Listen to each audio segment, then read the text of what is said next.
авч төрдөг байж.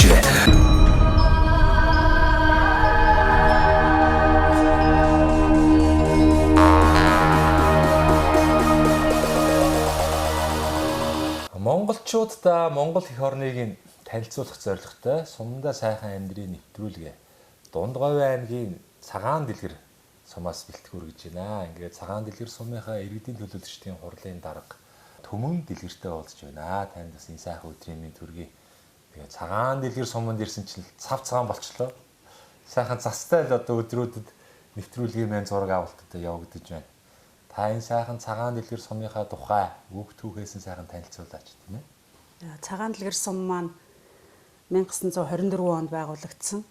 Хуучин болвол Цэцэн аймгийн Боржин Цэцэн ангийн хөшөөний ийм нутаг байгаа юм. Тэгээд засаг захиргааны шинэ нэгжээр бол Төв аймгийн Цагаан Дэлгэр сум гэж байгуулагдаж байсан. За сүүлд бол Дундговь аймаг байгуулагдахад бол Дундговь аймгийн Цагаан Дэлгэр сум гэж орж ирсэн байгаа.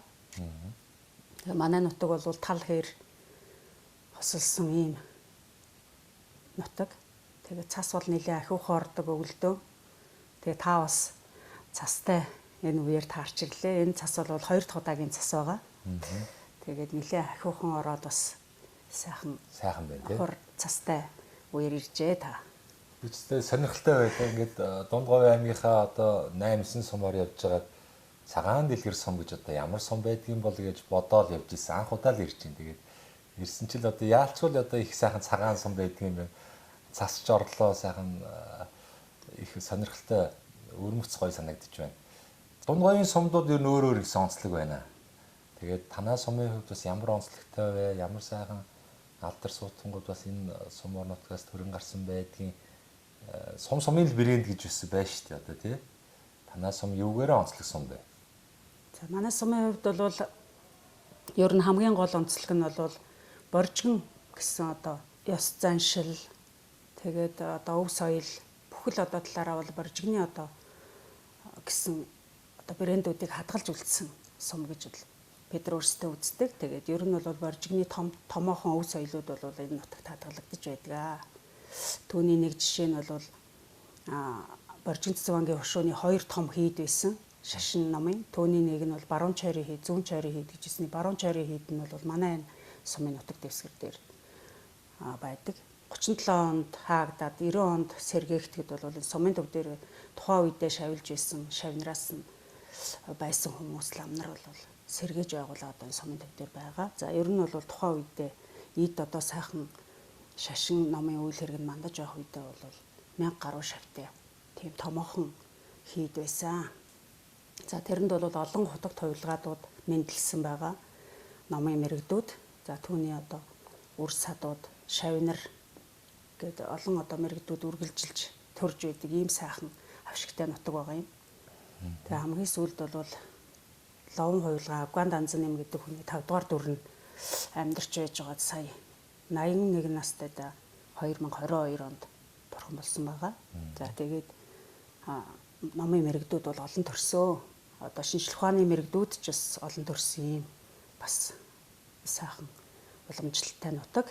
За тэгээ боржигны олон өв соёлууд байна л да. Одоо ёс заншлын боржигн найр байна. Боржигн найр бол хүмүүж үр хүүхэд одоо хойч үеэ хүмүүжүүлэх бас их томоохон дэг сургууль байдаг. За тэгээ боржигн найрын гол юмнууд нь бол боржигн уртын дуу байна. Одоо Чингис хааны үеийн ордны дуу бол боржигн уртын дуу байсан. За боржигн морин хуур, боржигн лимб. За тэгээ боржигн умар зээ, шагаан харваанд ч гэсэн одоо боржигн уухаа гэдэг. Бүх одоо юмнууд нь боржигн гэсэн тийм онцлогтой өвөрмөц одоо тийм бас соёлыг хадгалж үлдсэн ийм нутаг байгаа. За тэгээ боржигн боов гэж байна, боржигн байшин гэж байна тий. Одоо маш олон төрлийн боржигн гэсэн тодтголтой өвөрмөц ийм ёс заншлыг бол хадгалж байгаа ийм нутгийн хүмүүс байна бид нар. За одоо 2024 оны байдлаар бас ямар мал сүрэг зонхилж байна? Бас энэ сайхан нутагт ямар мал аж ахуй эрхлэхэд тохиромжтой байдгийг. За сумын нийт хүн ардын маань бас тий тоо хичнээн хүн одоо энд оршин сууж амьдарч байна. За ер нь бол манай сумын хувьд бол эдийн засгийн гол бааз суурь бол хөдөө аж ахуй, тэр дундаа бол мал аж ахуй байгаа. За мал аж ахуй дээр бол ер нь бол голж байгаа мал бол хонь сүрэг байна. Ер нь бол нэлийн дээрээсээ хоньны бас өлгийн нутаг байсан. Тэгээд хонь бол нэлийн зөнхөлдөг. За ноёны хар амт гэсэн хоньны бүр дээр үеэсээ одоо бараг 100 гаруй жилийн өмнөх тийм бас юу тийм өгшил байдаг. Тэрнийгээ бол одоо баталгаажуулсан юм бол одоохондоо байхгүй. Тэгтээ бол тэр ноёны хар амт хонь сүргээрээ бол бас их алдартай юм сайхан нутгаа. Тэгээ сумын маань хүн ам бол цөвтөрхөн 1000 гаруй хүнтэй. За ер нь бол Говь Сүмбэр аймаг байгуулагдсанаас хойш бол тийшээгээ таталцал нэлээх одоо үйлдвэр ажлын байр. За тэгээд дэд бүтсээ дагаад бас нэлээ зүүнтлийнхаа маань малчин иргэдүүд маань ерөнхийдөө Говь Сүмбэр л бас нэлээ шилжсэн байгаа. За тэгээ нутагтаа байгаа хүмүүс нь бол бид нар бол яг хөө тэгээд цэнгэг агаартай, маш сайн устай. Тэгээ ийм сайхан нутагтаа бол одоо мал аж ахуйгаа маллаад хариулаад за тэгээд ингээд амьдарч байдаг та. За сумын төв дээр бас одоо олон нийтэд үйлчлэх төрийн байгууллагууд маань бас үйл ажиллагааны хэрхэн яаж явагдаж байна. Сумдуудад одоо бүтээн байгуулалт ажлууд нь хийгдээд байгаа шүү дээ. Одоо жишээлх юм бол шинээр эрүүл мэндийн төв, сургууль, цэцэрлэг, соёлын төвч гэдэг юм уу ингээд байгууллагууд баригдаж бий болж байна. Танай сумын хувьд бас энэ төсвийн байгууллагуудын маань ашиглалт болон энэ байр байгууламжийн хувьд ямар хөө нөхцөлд одоо ажиллаж амьдарч байна. Ер нь бол тодорхой одоо төлөвлөгөөний дагуу бол төсвийн байгууллагуудын хөрөнгө оруулалт, шинэ барилга, байгууламж барих талаар бол аймаг орон нутгийн төлөвлөгөөнд бол тусгагдаад явж байгаа. За тэрнээс бол соёлын төвийн одоо барилга бол одоо шавын тавьснаас хойш нэлээдгүй хугацаа өнгөрлөө. За энэ нь бол ковидын үеийн зарцаалт, хөрөнгө оруулалтын. За тэгээ соёлын төвийн барилгын юунууд ч юм бол бас нэлээ одоо нөгөө эрүүл мэндийн байгууллага ч гэдэг юм боловсролын байгууллага гэдгээс арай бас стандарт нөгөө сүүлд эренб нь бол арай сүүлд явдаг бололтой юм. За тэгээд ерөнхийдөө бол одоо жилдээ нэг 100 сая төгрөг тавих жишээний ч юм уу те 2 тэрбум шхуу төгрөгийн хөрөнгө оруулалт шаарддаг юм барилга байгаа юм. За тэгээд одоо ингээ 25 оны төсөвт бол 980 сая төгрөг тусгагдаад 25 онд дуусахаар ингээд төлөвлөгдөд ажиллаж байна. За ахуулчлагын барилга бас мөн одоо нэлээд хэдэн жил болж байна. Бас л санхүүгийн одоо зарцаалт юм. За тэгээ ер нь бол олон жил ингээд нөгөө баригдахгүй удахаар төсвийн нөгөө анх төсөвлөгдөж байсан хөрөнгө нь үн ханш нэмэгдэж байдаг юм уу? Одоо тэр шалтгаанаар бас төсөв нь хүрэлцэхгүй нэмэлт төсөв шаарддаг ийм юмнууд бас бол нэлээд байна. За дээрэс нь бол дунд сургуулийн барилга бариулахаар бас санал хүсэлтэд бол явуулаад байгаа. За энэ бол манай сургууль бол бүр анх байгуулагдсанаас хойш улсын хөрөнгө оруулалтаар бол сургууль баригдаагүй. За 97 онд бол энэ одоо байгаа сургуулийг бол ард түмний хөрөнгө хандив тусламжаар ингэж баригдсан. За улсын хөрөнгө оруулалтаар бол үндэсний хөгжлийн газар гэж байсан тухай үедээ тэр газраас бол 13 сая төгрөг авсан одоо хөрөнгө оруулалт хийсэн. За бусад хөрөнгийг нь бол сумын одоо ард иргэд өөрснөө одоо зохион байгуулалтанд орж хандив тусламжаар ингэж баригдсан барилга байгаа юм. Тэгээ спорт залыг бол сүүлд нь 2003 онд улсын хурлаас одоо батлагдсан улсын хөрөнгө оруулалтаар баригдсан ийм сургуультай байгаа. Тэгээ сургуулийн хувьд бол үйл ажиллагаа нь бол тогтмол сайн явагддаг. Сургалтын чанар, багш нарын одоо мэдлэг мэргэжилгээд тэрэн дээрээ бол одоо ямар ч асуудалгүй сайн. За тэгээд барилга байгууламжийн хувьд дээр одоо сүүлийн одоо орчин үеийн бас сургалтын үйл ажиллагаа явуулахад бас жаахан барилга байшингийн хувьд дээр тийм байгаа. Тэгээд дээжтний байгууллагуудад бол хүсэлтэд хүргүүлсэн юм байгаа. Тэгээд энэ хэрэгтэй үнжилт бол сургуулийн шин тахимтай болох байх гэж найдаж байгаа. Цагаан дэлгэр сумаас ер нь ямар брэнд бүтээгдэхүүнүүд бий болох боломжтой вэ? Ард иргэдээс одоо ямар самлсан наашлага ирж байна? Сумын удирдлагуудын зүгээс бас ажлын байрыг нэмэгдүүлэх чиглэлээр сумынхаа нөөц болцоог ашиглан одоо ямар сайхан бүтээгдэхүүн бий болох боломжтой гэж үздэг вэ? Ямар ажлын байруудыг бий болгох боломж бас байдаг вэ те? Ер нь бол одоо мал аж ахуй дээр төшгөлсөл хөдөө аж ахуйн чиглэлийн бүтээгдэхүүнийг л гаргах боломжтой гэж үздэг. За эсгийний бол тий үйлдвэр байгаа. За ер нь бол эсгийгээр жижиг бүтээгдэхүүнүүд хийдэг одоо эмэгтэйчүүдийн бүлэгч байдаг юм уу? Тийм юмнууд бол ажиллаж байна. Эсгий одоо урлалаар хийдэг жижиг зөвлүүд байна. За бойтог гутлууд байна. Ширмэлүүд байна. тэрийгээр бол бас нэлээд хөөрхөн бас танигдаад ингэ явж байна. Мал аж ахуйн бүтээгдэхүүнүүдээ л одоо айраг сайхан айрагтай байна. За махны хувь дээр бол бас маш сайхан амтдлаг чанарлаг мах байна. Тэрийг л боловсруулж одоо зах зээлд нийлүүлвэл илүү үр дүнтэй бүтээгдэхүүн одоо түүх эдэн байгаа гэсэн үг шүү дээ, тийм ээ. Жоохон дэмжлэг юунууд тэгээ хоорондоо нэгдэж нэгтраад хийх хэрэгтэй байгаа юм. Тэрнээс бол өрхийн үйлдвэрлэж байдаг юм уу жижиг одоо бүлгүүд бол бас их хүчин чадал нь хүрч чадахгүй шүү дээ. Тэгэхээр арай жоохон бас хоршдог ч юм уу одоо бүтээгдэхүүнээ гаргаж яхад. Тэгж ижил одоо сайхан ажлын байрууд бий болно да тий. Тэгээд миний хувьд гэх юм бол одоо 12 жилийн хугацаанд Монголынхаа 280-90 сумаар одоо тойрч хүн ардын аж амьдралыг судлаж байна. Тэгээд олон сумын удирдлагууд бол ард иргэд маань бас тийм нэг санал гаргаад хүсэлттэй байдгийн байна. Хуучин нэгдэл гэдэг шиг одоо сум болгон одоо өөрийн гэсэн аж ахуйтай болоор их өгөөчтэй юм шиг байна гэсэн саналыг илэрхийлээд байгаа. Тэгээд үүн дээр бас нэг урайлгыг дэвшүүлж байгаа.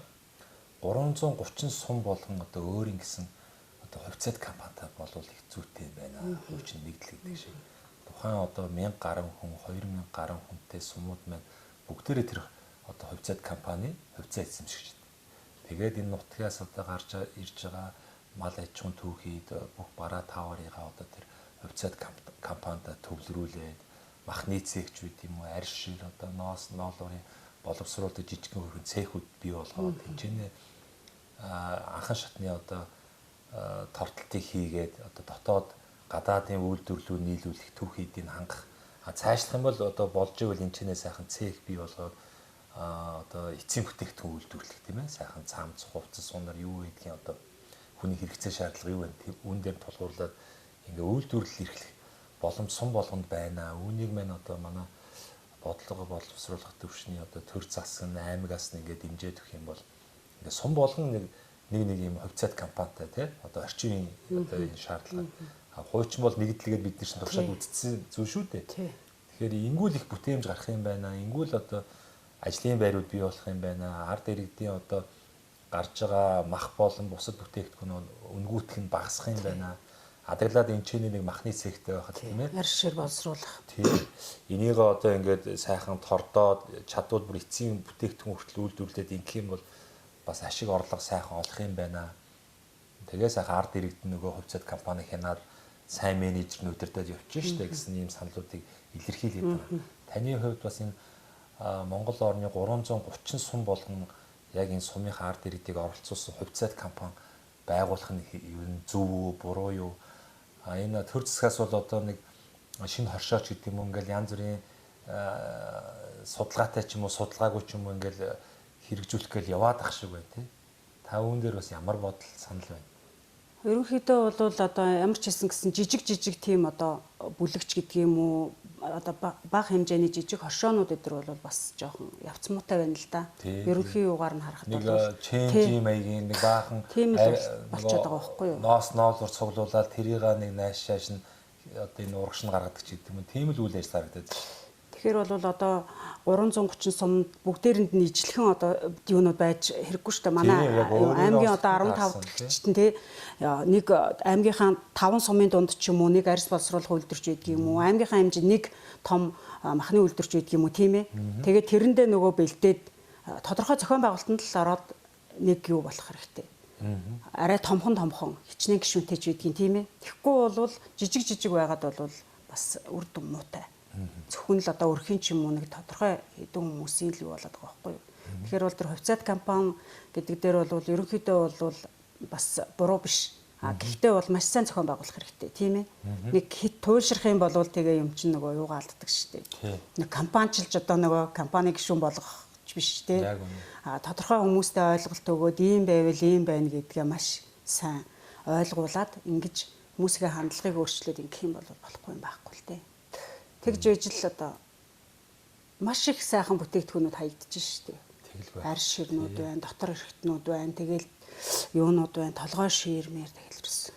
Тос Тэгж баг махнаас илүү ашиг шинжтэй зүйлсээ бид нар ч одоо тэгэхээр бол тэр болгоныг нь тий чадахгүй байгаа шүү дээ. Тий. улсаас л бодлогоор л тэгээд доороос нь юу одоо хүмүүсийн сэтгэл зүтгэл гараад тэгээ нэгдээд ингэх юм бол болохгүй юм байхгүй. Маш их нөөц олцоо байгаа. Жинхэнэ суманд одоо сайхан амьдрах боломж бий болно шүү дээ. За таны хувьд бас та өөрийгөө сайхан танилцуулаач. Ямар мэрэгчлээ хүн бэ? Энэ таны бас аав ээж ямар сайхан хүмүүс вэ? За намайг Төмөр Чөдрийн Түмэн Дэлгэр гэдэг. Төмөр Чөдргээд манай аав бол энэ Цагаан Дэлгэр сумын үндсэн хүн байгаа. Данзан Аривжаагийн Төмөр Чөдргээд Данзан Аривжаа гэдэг хүн бол манай өвөө баруун чор хийдийн унзад лам их унзад лам хүн байсан. За цамд гардаг бас нэлээ эрдэм номтой гавж цолтой тийм хүн байсан. За түүний том хүү Төмөр Чөдөр гэдэг хүний охин байгаа юм би. Тэгээд энэ нутагтаа нэлээ олон жил ажиллаж байна да 91 оноос хойш. Ер нь бол сургуулаа төгсөөд би Нэгтлэн бодогч эдийн засгч мэргэжилтэй. За сүүлд бол Монгол Улсын их сургуулийн Нэгтлэн бодогч эдийн засгч мэргэжлэр төгссөн. Тэгээ анх ажлынхаа гарааг бол Дундгуй аймгийн 3 сайхан сум Давших зам нэгдэл гээд тэр нэгдэл тооцооны Нэгтлэн бодогчоор мал аж ахуй хариуцсан Нэгтлэн бодогчоор ажиллаж ажлын гараагаа эхэлсэн. Тэгээд тэндээ ажиллаж байжгаад сумандаа сүүлд 91 онд ирээд түүнээс хойш энд ажиллаж байна. Тэгээд сайхан нутагтаа ажиллаж амьдарч ингээд 30 гаруй жил болж байна да. Ээж маань бол Нуудгаан Элбэг гээд сайхан хөгшин байсан. За тэр манай ээж бол цэцэрлэгийн тоогооч мэрэгчлээ хүн байсан. Тэгээд олон жил олон одоо нялх айлын сайхан өрсүүдийг сайхан хоолундаар ингэж үйлчилдэг ийм сайхан хүн байсан. Тэгээд юу одоо гавьяаныхаа амралтанд гарсан ч гэсэн л орсон гарсан хүмүүс хаал байгаа хүмүүсийг хооллож ондолдог тийм Элбэг гэсэн нэрэндээ таарсан үнгээл заримдаа хичилдэг байсан. Тийм сайхан хүмүүсийн өр удам ингээ нутагтаа сайхан ажиллаад сайхан амьдраад байж байна да. Чи одоо ерөнхийдөө манай сумын энэ нөгөө барилгын насжилт бол нэлээ их одоо насжилт өндөртэй барилгууд байгаа юм.